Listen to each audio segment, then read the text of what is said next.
Espacio para compartir tips, ideas y exitosas experiencias que te ayudarán a incrementar tu perfil gerencial, tomando como ejemplo a los más sobresalientes mentores y empresarios a nivel mundial.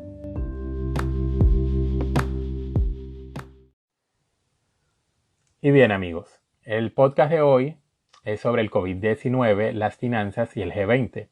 Y principalmente quise hacer una pausa en la temática de mis podcasts anteriores porque siento que estamos viviendo como humanidad un momento muy crucial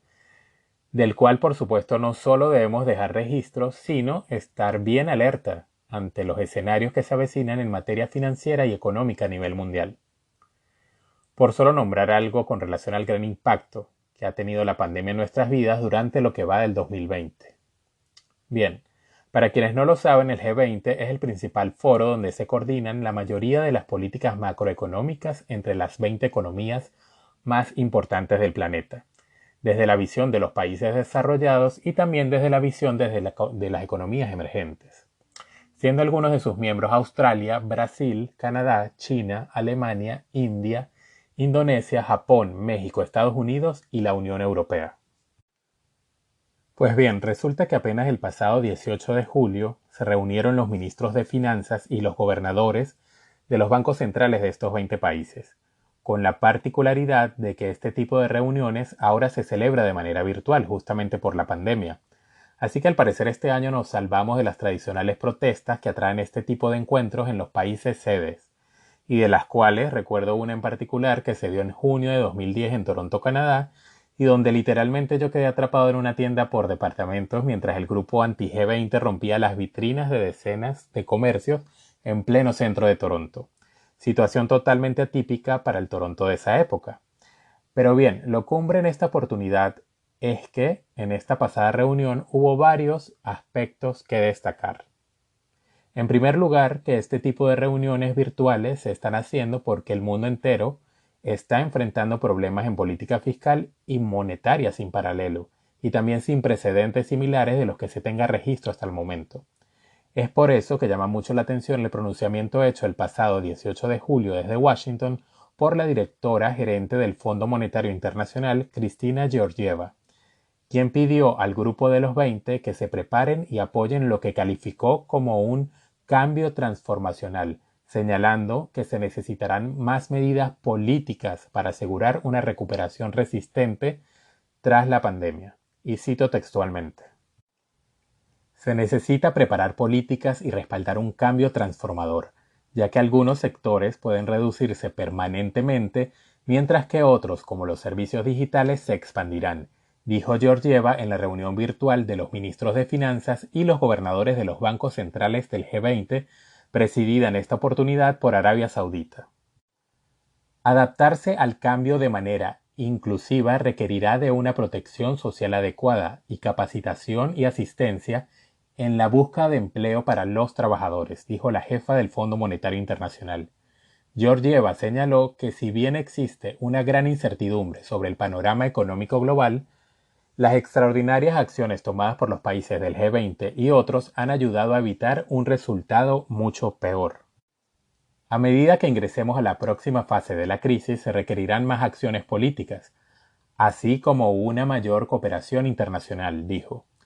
La directora gerente del Fondo Monetario Internacional también hizo hincapié en la importancia de la respuesta del sector de la salud pública, calificándola como la principal prioridad para proteger a las personas, el empleo y la actividad económica. En todo el mundo los países han implementado medidas excepcionales para apoyar a las personas y a los trabajadores. Este sustento debe mantenerse según sea necesario y en algunos casos expandirse, dijo Georgieva, quien señaló que las políticas fiscales y monetarias de apoyo deberán continuar hasta que podamos asegurar una salida segura y duradera de la crisis, y agregó que el retiro prematuro de este apoyo podría descarrilar la recuperación y generar mayores costos.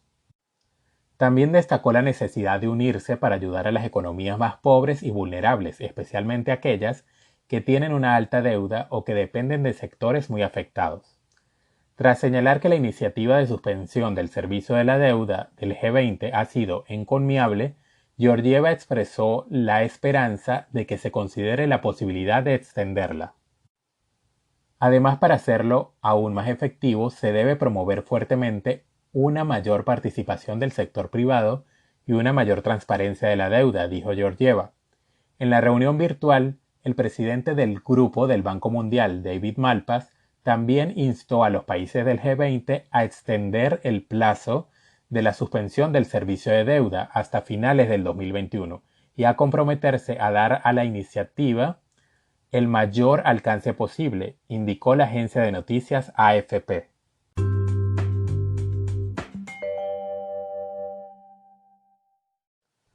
Por otra parte, uno de los pronunciamientos más llamativos de esta cumbre ha sido el realizado por Argentina, quien propone la conformación de un fondo solidario para atender el incremento de la pobreza en países golpeados por la pandemia del COVID-19, así como medidas para aliviar la deuda, indicó el jueves el canciller Felipe Solá.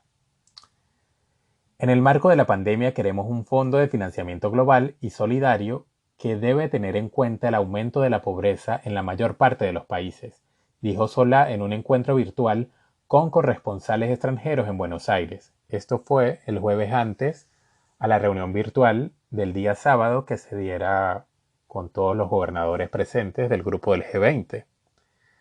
También dijo: queremos que haya decisiones sobre deuda, no solamente de los países más pobres, sino de los países de renta media o de renta medida que están empobrecidos por la crisis económica desatada por la pandemia, agregó el canciller argentino. Por otra parte, Amnistía Internacional llamó a su vez al G20 a anular la deuda de los países más pobres al menos durante los próximos 2 años. Ahora bien, si analizamos cada uno de estos pronunciamientos, lo primero que podemos decir es que el peligro aún no ha terminado y también que los vientos que soplan no son precisamente a favor, tratándose de una recuperación rápida de la economía, siendo el panorama, en el peor de los casos, calificado como catástrofe inminente, y también siendo el segundo semestre del 2020 el tiempo en el que realmente se conocerá el impacto económico y financiero en cada país. Si nos vamos a un plano local, aquí en Canadá, mientras el Estado ha hecho grandes esfuerzos a través de programas de ayuda social y apoyo a las empresas, al mismo tiempo se observa el cierre permanente y lamentablemente continuo de pequeños y grandes comercios, mientras que por otro lado los países pobres podrían verse cada vez más asfixiados para cumplir sus compromisos internos y externos y mantener de esta forma su economía medianamente a flote. Ahora, citando lo dicho a CNN en español por el venezolano y también profesor de Harvard, Ricardo Hoffman, la pandemia va para largo. El ex economista del Banco Interamericano de Desarrollo aboga por gestionar esta crisis de la mejor forma posible, ya que la normalización depende de la vacuna o de que se adquiera la inmunidad. Pero esos objetivos pueden tardar porque, en palabras del profesor, estamos en los primeros momentos del partido.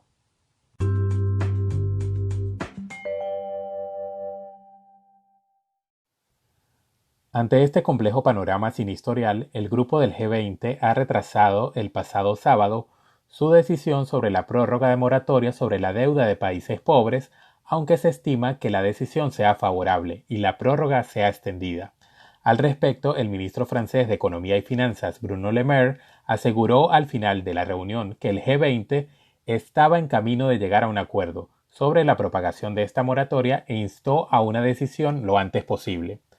Los ministros de Finanzas y banqueros centrales del G20 dijeron en un comunicado emitido tras una reunión virtual que la actividad mundial se recuperaría a medida que las economías locales reabren gradualmente, pero afirmaron que se necesitaban más acciones para garantizar el crecimiento. Estamos determinados a seguir utilizando todas las herramientas de política disponibles para salvaguardar la vida,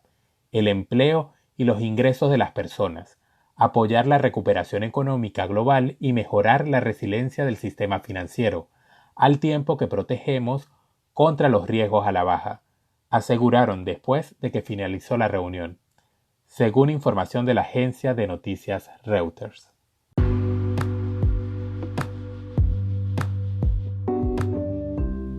Hablo para ti, Manuel Cordero, y me despido no sin antes invitarte a suscribirte, comentar y compartir. No te pierdas el próximo episodio.